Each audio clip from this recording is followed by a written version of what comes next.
Hi friends, అందరికీ నమస్కారం.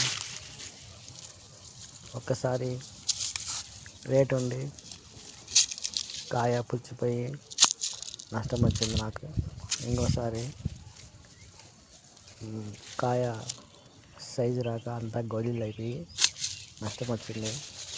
ఇంకోసారి బాగా కాయ వచ్చింది, కానీ అప్పుడు 80 రూపాయల బాక్స్ పోయింది.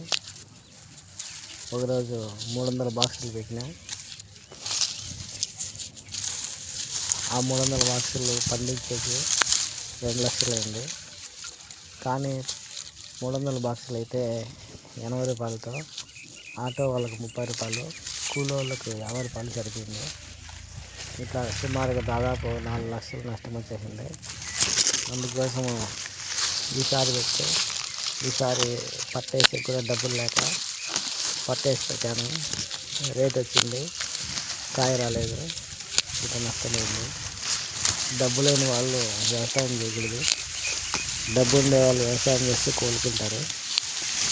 సన్నమన్న వాళ్ళు వ్యవసాయంలో కోలుకోలేరు. రాను ఇది పెద్ద వ్యవస్థగా మారిపోతుంది. ఇండస్ట్రీ లాగా డబ్బుండే రైతులే పండించే కాలం వచ్చేస్తుంది. సన్నమన్న వాళ్ళు పండించలేరు.